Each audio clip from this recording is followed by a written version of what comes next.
دوستوں اور نوجوانوں، اسٹیج پر پیچھے جو بینر لگا ہوا ہے اس پر آج کے اس جلسے کا عنوان جلی حروف میں اور موٹے حروف میں لکھا ہوا ہے تحفظ آئین ہند۔ جو لوگ ملک کی تاریخ اور خاص طور سے جنگ آزادی کی تاریخ سے واقف ہیں وہ جانتے ہیں کہ ہمارے ملک کا آئین یا کہہ لیجئے دستور یا کہہ لیجئے سنویدھان، یہ 150 سال کی جنگ آزادی کے بعد اور لاکھوں شہادتیں دینے کے بعد ہمیں ملا ہے، اور اس دستور کو بنانے والوں کے ذہن میں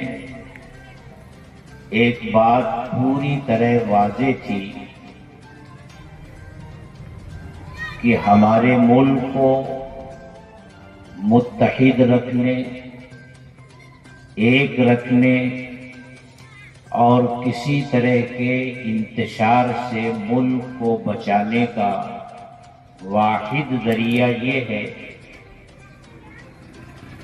کہ ایک سیکولر دستور بنایا جائے اور اس میں ملک میں بسنے والی تمام اقلیتوں کو، اکثریت کو، وہ لسانی اقلیتیں ہوں یا مذہبی اقلیتیں ہوں، سب کو برابر کا حق دیا جائے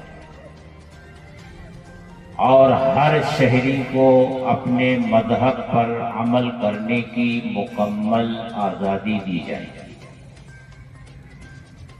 اسی بات کو سامنے رکھ کر کے یہ دستور ہند بنایا گیا اور 1950 میں یہ ملک میں نافذ کیا گیا۔ آج وہ کیا حالات پیش آ گئے کہ صرف 75 سال ہی گزرے کہ اس آئین کے لیے خطرات پیدا ہو گئے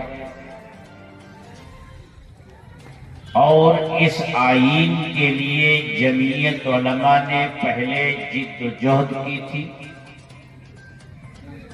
اسی آئین کے تحفظ کے لیے جمعیت علماء پھر میدان میں آنے پر مجبور ہوئی۔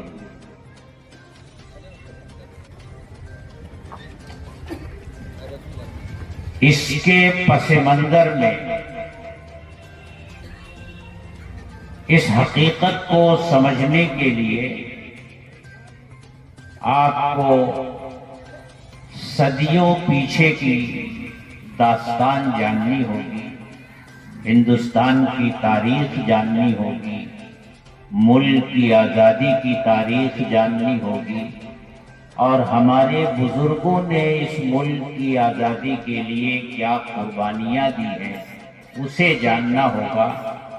ان تفصیلات کو جاننے کے بعد پھر آپ کی سمجھ میں آئے گا کہ دستور ہند کی اہمیت کیا ہے، اس کی افادیت کیا ہے اور اس ملک کو اس کی ضرورت کیوں ہے، اور آئین اگر خطرے میں آئے گا تو ملک کے لیے کیا خطرات پیدا ہوں گے۔ یہ سب جاننے کے لیے پیچھے کی تاریخ آپ کو جاننا ضروری ہے۔ وقت مختصر، میں سمجھتا ہوں آدھے گھنٹے کا وقت ہے۔ میں کوشش کروں گا کہ مختصر سے وقت میں کچھ ضروری باتیں آپ حضرات کے علم میں لاؤں۔ سب سے پہلے تو میں آپ کو یہ بتانا چاہتا ہوں کہ یہ ہمارا ملک بہت خوش قسمت ملک ہے۔ اس قدر خوش قسمت ہے کہ اللہ تبارک و تعالی نے جب اس دنیا کو مسلمانوں سے آباد کرنا چاہا تو سب سے پہلا انسان اللہ تعالی نے اسی ملک میں بھیجا۔ حضرت آدم علیہ السلام یہی تشریف لائے، اور مذہبی اعتبار سے، دینی اعتبار سے ہمارے ملک کو وہ اہمیت حاصل ہے جو دنیا کے کسی ملک کو حاصل ہے۔ حضرت آدم علیہ السلام پہلے انسان ہونے کے ساتھ ساتھ اللہ کے پہلے نبی بھی تھے۔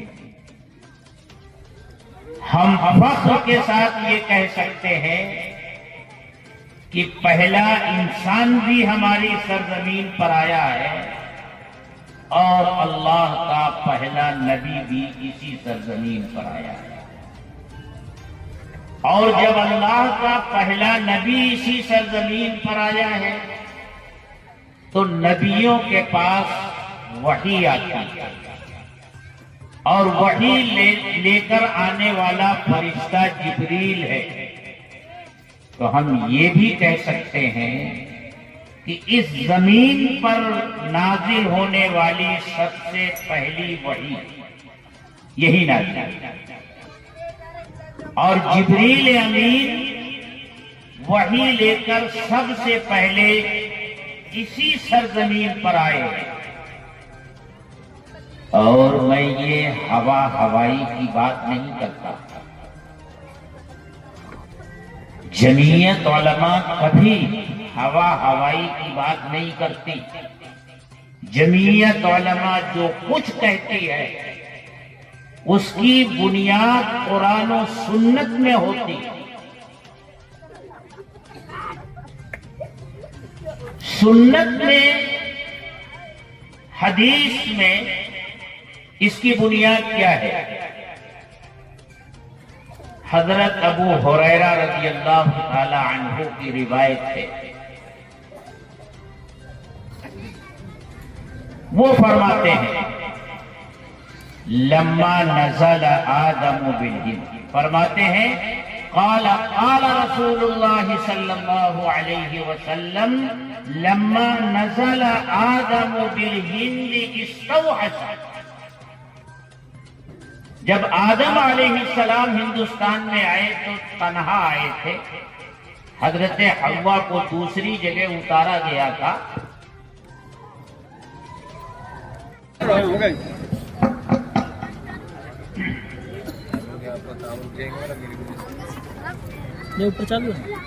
درود شریف پڑھ لیجیے، اللہم صلی علی سیدنا مولانا محمد یا رسول اللہ صلی اللہ علیہ وسلم۔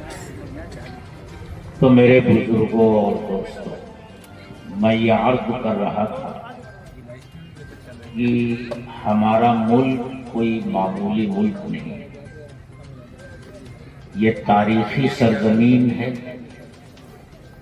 مذہبی اعتبار سے بھی اس کا بڑا مقام اور مرتبہ ہے۔ سب سے پہلا انسان بھی یہی آیا ہے اور پہلا نبی بھی یہی آیا ہے اور پہلی وحی بھی یہی آئی ہے، اور اسی سرزمین کی فضاؤں میں سب سے پہلے اللہ کی الوہیت اور حضرت محمد الرسول اللہ صلی اللہ علیہ وسلم کی رسالت کا نعرہ بلند ہوا۔ میں نے کنز العمال کی ایک روایت پڑھی، حضرت ابو ہریرہ رضی اللہ تعالی عنہ فرماتے ہیں لما نزل آدم بالہند استوحش، جب آدم علیہ السلام ہندوستان میں آئے تو تنہائی کی وجہ سے انہیں وحشت ہونے لگی. ان کی انسیت کے لیے حضرت جبریل علیہ السلام کو اللہ نے بھیجا. فنزل جبریل علیہ السلام ونادى مرتين اللہ اکبر ومرتين اشہد ان لا الہ الا اللہ ومرتين اشہد ان محمد رسول اللہ. 2 مرتبہ اعلان فرمایا اللہ اکبر، اور 2 مرتبہ اعلان کیا اشہد ان لا الہ الا اللہ، اور 2 مرتبہ اعلان کیا اشہد ان محمد رسول اللہ.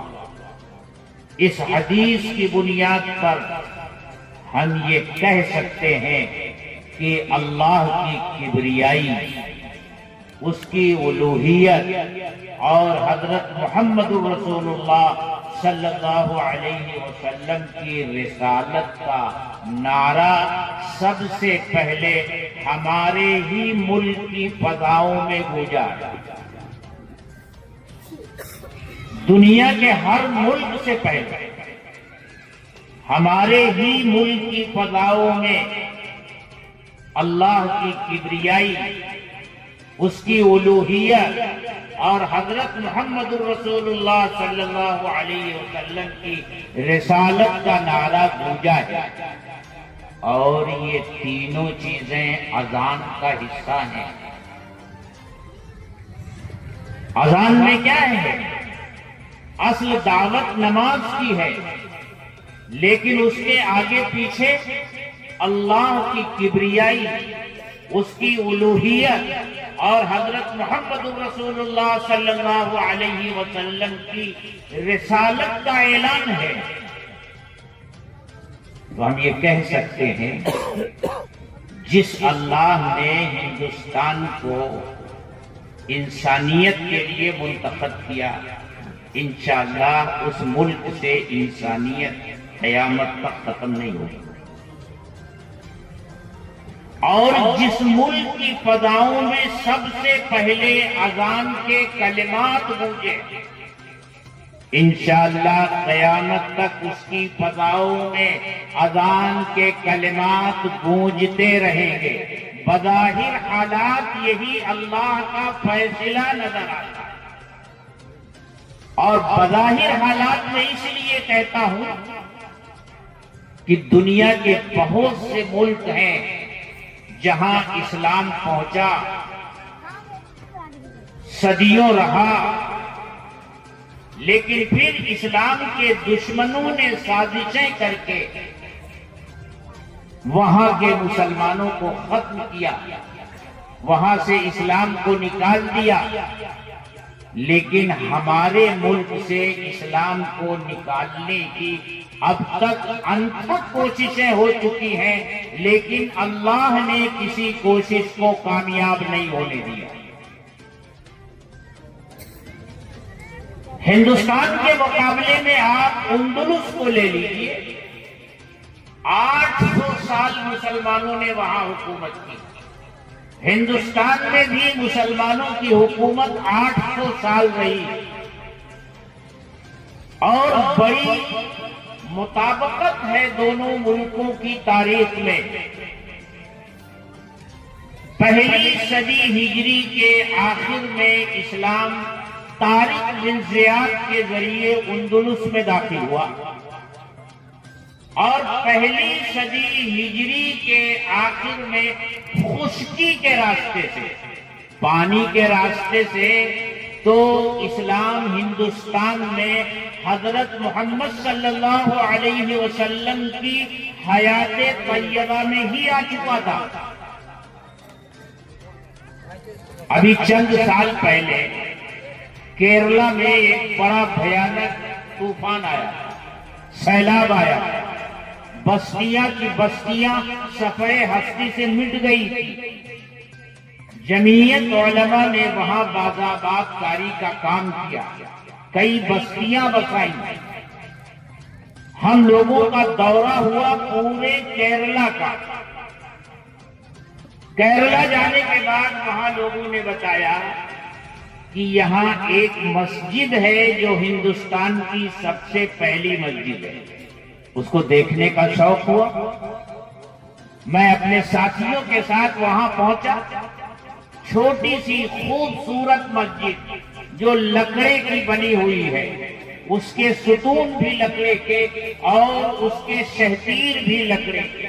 پوری مسجد لکڑے کی بنی ہوئی ہے. گھوم پھر کر اس کو دیکھا تو ایک جگہ ایک کتبہ لگا ہوا تھا. اس پر اس مسجد کا سن تعمیر لکھا ہوا تھا. لکھا ہوا تھا کہ یہ مسجد تعمیر ہوئی ہے 629 عیسوی. 629 عیسوی. پھر میرا ذہن پیچھے گیا کہ سن عیسوی کے اعتبار سے حضرت محمد رسول اللہ صلی اللہ علیہ وسلم کی ولادت مکہ میں 571 میں ہوئی. اور یہ بات مسلم ہے، حقیقت ہے کہ اللہ کے رسول صلی اللہ علیہ وسلم اس دنیا میں 63 سال رہے. اب آپ دیکھیے 571 میں آپ کی ولادت ہے، ادھر 29 سال اور 629 میں یہ مسجد بن رہی ہے. ادھر 29 سال، 29 اور 29 جوڑ لیجئے کل 58 سال ہوتے ہیں. آپ کی ولادت کے 58 سال بعد کیرلا میں یہ مسجد تعمیر کی گئی ہے. اس کا مطلب آپ کی حیات طیبہ میں ہی یہ مسجد بنی ہے. اس کے بعد بھی آپ اس دنیا میں 5 سال رہے. تو اللہ کا اتنا بڑا کرم ہے کہ اللہ نے ہمیشہ اس ملک کو مسلمانوں سے آباد رکھا ہے. یہ اس ملک کی تاریخ ہے، اس ملک کی اہمیت ہے. اور ہمارے بزرگوں کو دیکھیے کہ شیخ الاسلام نے ہندوستان کے فضائل پر ایک رسالہ لکھا ہے، فضائل ہندوستان، جس میں متعدد حدیثوں کے ذریعے اس ملک کی فضیلت بیان کی ہے، اس ملک کی خصوصیات بیان کی ہے. اتنا اہم ہے ہمارا یہ ملک. ایک طرف اس ملک کی اہمیت ہے اور دوسری طرف دیکھیے ہمیشہ ڈاکو اور لٹیرے اس ملک کا رخ کرتے رہے، کیونکہ ہمارا ملک ہر طرح کی دولت سے مالا مال تھا. ہمارے ملک کا تجارتی تعلق دنیا کے بہت سارے ممالک سے تھا، لیکن یہ تجارتی تعلق اس طرح کا تھا کہ ہمارا ملک ایکسپورٹ کرتا تھا، امپورٹ نہیں کرتا تھا. دنیا کے دوسرے ممالک کے تاجر یہاں آتے تھے، یہاں سے سامان خریدتے تھے اور لے جا کر کے اپنے ملکوں میں بیچتے تھے. اس طرح ساری دنیا کی نقدی ہمارے ملک میں جمع ہو گئی. سونے کی چڑیا کہا جاتا ہے. مورخین لکھتے ہیں ایسٹ انڈیا کمپنی 1601 میں جب اس ملک میں تجارت کے لیے آئی ہے، اس کے پاس جو کل سرمایہ تھا، جو وہ پورے انگلینڈ سے 101 تاجروں کے ذریعے جمع کر کے لائی تھی، اتنا سرمایہ تو صرف سورت کے اکیلے ایک مسلمان تاجر کے پاس تھا. یہ حال تھا ہمارے ملک کا. لیکن جب اورنگزیب عالمگیر رحمت اللہ علیہ کی وفات ہوئی، یہ 1707 کا واقعہ، تو ہمارے ملک میں طوائف الملوکی کا دورہ شروع ہو گیا۔ ہر جاگیردار، ہر نواب اور چھوٹا راجا خود مختاری کا دعوے دار بن گیا، اور آپس میں لڑائیاں شروع ہو گئی۔ طوائف الملوکی کا یہی دورہ ہے جس میں احمد شاہ ابدالی بھی آئے، نادر شاہ بھی آیا، دلی لٹتی رہی، انسانوں کا خون دلی کی گلیوں میں بہتا رہا، اور یہی وہ دور ہے۔ اورنگزیب عالمگیر اس دنیا سے رخصت ہوتے ہیں اور اللہ تبارک و تعالی حضرت شاہ ولی اللہ محدث دہلوی رحمت اللہ علیہ کو پیدا فرماتے ہیں۔ اللہ نے اس دنیا کو دارالاسباب بنایا ہے۔ اللہ اپنا ارادہ اسباب کے پردے میں ظاہر فرماتے ہیں۔ اللہ یہ نہیں چاہتے تھے کہ ہندوستان کا بھی وہی حشر ہو جو اندلس کا ہو چکا ہے۔ اللہ اسباب پیدا فرما رہے ہیں۔ حضرت شاہ ولی اللہ محدث دہلوی رحمت اللہ علیہ نے ملک کے حالات دیکھے، اقتدار کے لیے آپس کی جنگیں دیکھی، ایک راجا دوسرے راجا کو شکست دینے کے لیے باہر کی طاقتوں سے مدد لے رہا ہے، یہ دیکھا۔ سلطنت مغلیہ کا زوال دیکھا، یہاں تک دیکھا کہ اورنگزیب کے انتقال کے بعد صرف 10 سال کے قلیل مدت میں 12 بادشاہ دلی کے تخت پر بٹھائے گئے اور اتارے گئے، اور ان میں سے اکثریت کو قتل کیا گیا، کوئی اپنی طبعی موت نہیں مرا۔ اس لیے ہندوستان میں اگلا نظام حکومت کیا ہو؟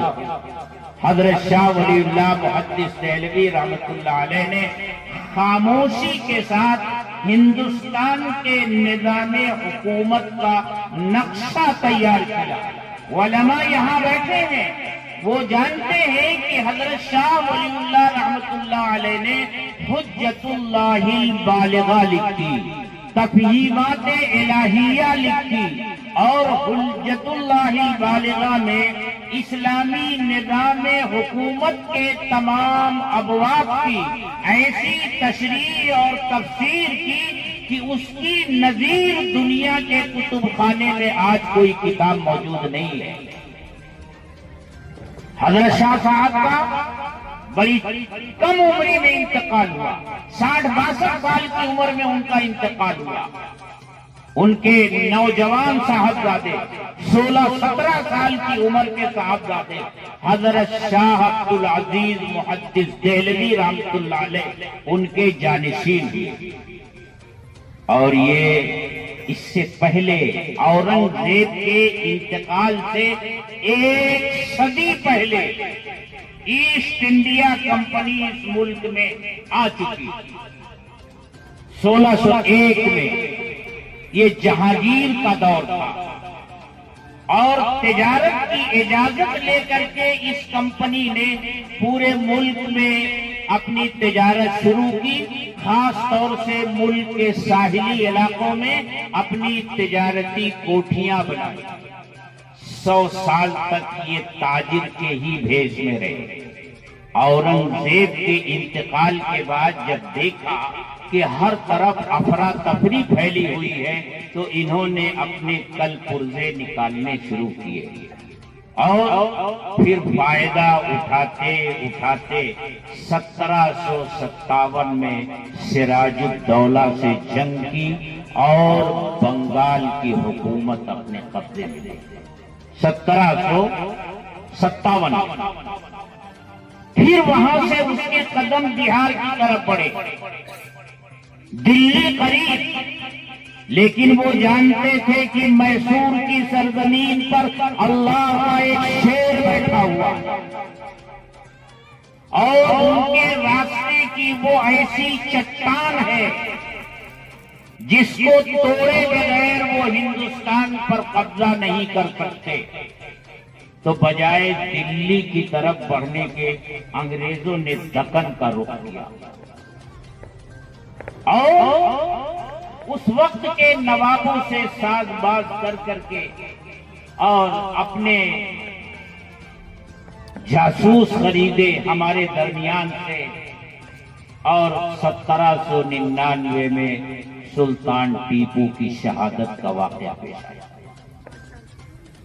سلطان ٹیپو کی شہادت کا واقعہ پیش آیا تو ان کے جسد خاکی پر کھڑے ہو کر کے انگریز نے یہ کہا کہ اب آج سے ہندوستان ہمارا ہے. اور دنیا نے دیکھا کہ صرف 4 سال کے تھوڑے سے عرصے میں انگریز دلی پہنچ گیا اور 1803 میں دلی کے لال قلعے پر اپنا پرچم لہرا دیا اور یہ اعلان کر دیا مخلوق تو خدا کی ہے، خدا کی رہے گی، اور برائے نام یہ ملک بادشاہ کا کہلائے گا، لیکن آج سے حکم اور قانون کمپنی بہادر کا چلے گا. ادھر انگریز کا اعلان ہوتا ہے اور ادھر ایک مدرسے کے ٹوٹے ہوئے بوریے پر اللہ کا ایک قطب بیٹھا ہوا ہے، ایک مرد قلندر بیٹھا ہوا ہے. یہ وہی مرد قلندر ہے جس نے اپنے باپ کے کھینچے ہوئے خطوط میں رنگ بھرنے شروع کیے تھے اور انہوں نے جو پلان بنایا تھا اس پلان کے مطابق افراد سازی کا کام شروع کیا تھا. یہ تھے حضرت شاہ عبدالعزیز محدث دہلوی رحمۃ اللہ علیہ. انہوں نے اعلان کیا کہ اب یہاں حکم کمپنی بہادر کا چلے گا، اور حضرت شاہ عبدالعزیز محدث دہلوی رحمۃ اللہ علیہ نے فتویٰ جاری کیا. آج ہندوستان غلام ہو گیا اور مسلمانوں کے اوپر جہاد کرنا فرض ہو گیا. حضرت شاہ عبدالعزیز محدث دہلوی رحمۃ اللہ علیہ کا یہی فتویٰ جنگ آزادی کی بنیاد ہے. سوچو جنگ آزادی کی آواز سب سے پہلے کہاں سے نکلی؟ سب سے پہلا نعرہ کس نے بلند کیا؟ سب سے پہلے میدان میں قربانی دینے کے لیے کون لوگ آئے؟ ایک مدرسے کی ٹوٹی ہوئی چٹائی سے یہ نعرہ بلند ہوا. ایک عالم دین نے یہ نعرہ بلند کیا، اور پہلی فوج کا دستہ جو انگریزوں سے مقابلے کے لیے نکلا حضرت سید احمد شہید رحمت اللہ علیہ کی قیادت میں، جو بالا کوٹ کے میدان میں شہید ہوا، یہ علماء کی جماعت تھی، یہ اکابر اولیاء اللہ کی جماعت تھی، یہ مشائخ کی جماعت تھی. جو لوگ کہتے ہیں کہ جنگ آزادی شروع ہی ہے 1857 سے، وہ ملک کی تاریخ نہیں جانتے، انہیں معلوم نہیں ہے. جنگ آزادی کی بنیاد تو حضرت شاہ عبدالعزیز محدث دہلوی رحمۃ اللہ علیہ کا یہ فتویٰ ہے جو 1803 میں دیا گیا، اور ملک 1947 میں آزاد ہوا. 150 سال تک اس ملک کی آزادی کے لیے جنگ کی گئی ہے اور لڑائی لڑی گئی ہے، اور ان 150 سالوں میں 100 سال تک تنہا میدان میں مسلمان تھا، اور جنگ آزادی کی قیادت علماء کے ہاتھ میں تھی. ہزاروں کی تعداد میں علماء شہید تھے. لیکن جب ہمارے بزرگوں نے دیکھا کہ بغیر برادران وطن کو ساتھ لیے انگریزوں کو اس ملک سے بھگایا نہیں جا سکتا، تو پھر ان کا بھی ساتھ لیا، اور 1857 سے پھر اس ملک کے تمام باشندوں نے مل کر جنگ آزادی لڑی، اور یہ ملک 1947 میں آزاد ہوا. سب کی مشترکہ قربانیوں سے آزاد ہے۔ اب یہیں رک کر کے ایک بات میں آپ سے کہنا چاہتا ہوں، جمعیت علماء یہ دراصل ہمارے وہی بزرگوں کی وارث جماعت ہے جنہوں نے جنگ آزادی شروع کی۔ یہ حضرت شاہ ولی اللہ سے اس جماعت کا رشتہ ہے، شاہ عبدالعزیز سے اس جماعت کا رشتہ ہے۔ تو اگر اس بنیاد پر میں کہوں تو جمعیت علماء اگرچہ دستوری اعتبار سے 1919 میں وجود میں آئی، لیکن عملی طور سے جمعیت علماء 1803 سے ہی اس ملک میں کام کر رہی ہے، جنگ آزادی کی لڑائی لڑ رہی ہے، اور 1919 میں اسی قافلے حریت کا نام جمعیت علماء ہند پڑا۔ 1919 سے لے کر کے 1947 تک جمعیت علماء برابر اس ملک کی آزادی کے لیے لڑتی رہی ہے، اگلی صفوں میں رہی ہے اور قائدانہ کردار ادا کیا ہے، اور ایسے ایسے کام کیے ہیں کہ جن کا تصور دوسرے لوگوں کو ذہنوں میں نہیں۔ جمعیت علماء نے جب یہ دیکھا کہ انگریز ہندوؤں اور مسلمانوں میں نفرت کے بیج بو رہا ہے، اور ہم مسلمانوں میں بھی ایک جماعت مسلم لیگ کے نام سے کھڑی ہو گئی جو یہ دعویٰ کر رہی تھی کہ مسلمان الگ قوم ہیں اور ہندو الگ قوم، دو قومی نظریہ پیش کیا۔ یہ نظریہ مسلم لیگ کا تھا، یہی نظریہ ہندو مہاسبھا کا تھا، یہی نظریہ RSS کا تھا کہ مسلمان الگ قوم اور ہندو الگ قوم۔ لیکن شیخ الاسلام حضرت مولانا حسین احمد مدنی رحمت اللہ علیہ نے دلی کے ایک جلسے میں اعلان کیا کہ اے لوگوں کان کھول کر سن لو، قومیں مذہب کی بنیاد پر نہیں بنتی، قومیں وطن کی بنیاد پر بنتی ہیں۔ ایک وطن میں رہنے والے جتنے لوگ ہیں وہ سب ایک قوم ہیں، ان کا مذہب ان کا دھرم کچھ بھی ہو۔ متحدہ قومیت کا نعرہ جمعیت علماء کے اس وقت کے صدر حضرت مولانا سید حسین احمد مدنی رحمت اللہ علیہ نے دیا۔ بڑی چیمی گوئیاں ہوئی، ارے شاعر اسلام بھی بھڑک اٹھے۔ علامہ اقبال جن کا حوالہ ہم لوگ اپنی تقریروں میں اور اپنی گفتگوؤں میں دیا کرتے ہیں، وہ بھی شیخ الاسلام کے اس گہرے علم تک نہیں پہنچ سکے۔ بڑی چوٹ کی اقبال نے، اور فارسی میں چند مصرے کہے، سرود بر سر منبر کی ملت از وطنت زدے و بند حسین ایچ گل عجبی بمصطفیٰ برسا خیشرا کی دی ہما ہو اگر بہو نہ رسیدی تمام بول ہے۔ اقبال نے یہ بات کہہ دی، لیکن اقبال یہ نہ سمجھ سکے کہ قوم اور ملت یہ دونوں مترادف لفظ نہیں ہیں، ان دونوں کا الگ الگ معنی ہے۔ شیخ الاسلام نے قوم کا لفظ استعمال کیا تھا اور اقبال نے قوم کا ترجمہ ملت سے کیا، اور یہ کہا سرود پر سر منبر کی ملت وطن، کہ ملت وطن سے بنتی ہے۔ حالانکہ ملت ایک مذہبی اکائی، ایک مذہب کے ماننے والے جتنے افراد ہوتے ہیں ان کو ملت کہتے ہیں، اور ایک وطن میں رہنے والے جتنے لوگ ہوتے ہیں ان کو قوم کہا جاتا ہے۔ اور حضرت شیخ الاسلام کے سامنے قرآن کریم کی مختلف آیات تھی، احادیث مبارکہ کی بہت سی روایتیں تھی۔ مثلا